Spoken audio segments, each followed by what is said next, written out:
Alright, I am a huge Batman fan, so a few months ago when Gotham came on the air, I was intrigued. And even though Gotham's not all bad, when I tune in I usually find myself disappointed. But a few weeks ago they decided to introduce the most iconic character in all of Batman history, the Joker, so I decided as a Batman fan I was obligated to at least tune in for that episode. I didn't really know what to expect, but I did find myself walking away underwhelmed. To give credit where credit is due, they did try something new, and it wasn't just a copy-paste from The Dark Knight, which I immensely respect. And I wasn't expecting something to rival The Dark Knight's Joker.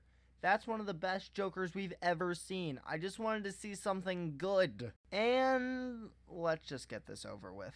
Gotham is a people pleaser.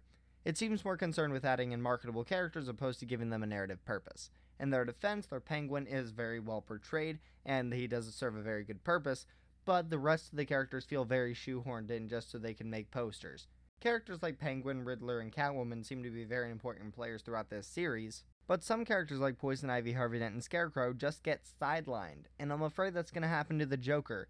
You can't just sideline the Joker. You could have an entire season just talking about how the Joker became the biggest crime lord in Gotham. The tagline for this episode was, "Gotham's next villain is no joke." Subtle. In the episode, they only refer to him as Jerome, so they never really call him the Joker, but they make it very clear they want to make him the Joker with his circus background, the way he laughs, and the way his hair is styled, and his makeup and how pale he is. But since we know who the Joker is, we know who the bad guy is, and it spoils the entire episode. And also, you start off with recognizable names and not characters, and you have to start off with characters so they can develop into the characters we know and love. This Gotham is called character development. Not only does the marketing hit you over the head with a 2x4, but the episode is just a big, bloated mess. If you didn't see the episode, here's the rundown. In the circus, the Graysons and the Lloyds have been fighting since the First World War. And they're still a part of the same circus because the most recent outburst between the two families was over the murdered snake dancer. But since the body's location is unknown, Gordon lets out her snake so it can trace the body. And he knows this will work because both family thinks the other did it, and what do you know? The Joker did it! Big shock! There's also a B story of the Penguin trying to run a club, a C story with Fish Mooney trying to get the prisoners to band together, a D story of Barbara Keene trying to figure out what to wear to impress Jim Gordon, and an E story of 10-year-old Bruce Wayne trying to express his concerns to Wayne Enterprises. Even though the murder is the main focus, it still feels like they're trying to give the same amount of screen time to every single one of these stories. The murder is what you need to focus on. That's what your commercials say. It's a murder thing in like CSI Gotham. No, that's not what you have to do. If you want to make it like The Hobbit and make it into like 3 different episodes or 3 different seasons, then go ahead. But don't try to fit it all into an hour. Half of those stories didn't even need to be there. Like, you could have gotten rid of them, and if they really need to be used later in the season, then use them later in the season. But you didn't have to cram them all in now. And that made the surprise ending super rushed with the murderer. It's like, you're the murderer and you're his father. What? And then they had all these other stories to tie up, so it just looked like they were checking them off of a checklist.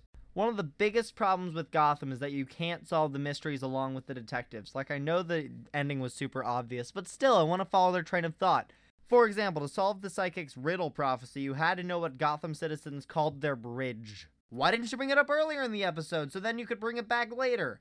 This Gotham is called reincorporation. Also, that whole Lloyd Grayson family feud thing, it's really dumb. Throughout the course of the episode, there were these 2 people, one from each family, a boy and a girl, who were just bickering the entire time, and then one of them said, "I can't believe I loved you." Haven't seen that before. As stupid as the whole family feud thing is, if the writer really wanted to put in, really wanted to put it in, then what if this was not a Joker vehicle, but more of a Robin origin? So here's my pitch. We knew in the episode that we got that the Graysons and the Lloyds wouldn't have actually done it. But what if it was the Graysons who did it, and it was Robin's parents? So they're sent off to the Slammer, and Robin is parentless. So he's sent off to Wayne Manor to live with Bruce Wayne, who's a little older than him, maybe a little younger, and then they develop a brotherly bond while they both deal with the loss of their parents, but they have to deal with it in different ways, because Robin has to live with the guilt that his parents caused, and Batman or Bruce Wayne has to deal with the anger and angst of just completely losing his parents. So they're connected at that point, but then they can explore the different losses of parenthood. This Gotham is called a character arc. And speaking of Bruce Wayne, when he addresses the board of directors of Wayne Enterprises and he says all his concerns, they ask us, are you a little young to be talking about this? This is kind of like older people stuff. He says, my age is irrelevant. Well, if your age is irrelevant, then why'd you open to the page with your doodles on it? Don't show them the page with your doodles. It makes you incredibly less legitimate as a business person. Now on to the man himself. Well, not really, because that man wasn't the Joker. That was 50 Cent Norman Bates. When the Joker, Jerome was being interrogated by the police and they asked him about his relationship with his mother, he said, I love my mother, and I was just waiting for him to say, a man's best friend is his mother. The guy was just so quiet and awkward in the role, and that's just not who the Joker is. The Joker is loud, confident, bombastic, and it would have been a better introduction for him to come in full Joker attire into the Gotham police station, and then just with a gun in hand and go, hi, I'm the Joker. Bang! He shoots off Bullock's head and then laughs hysterically and runs out.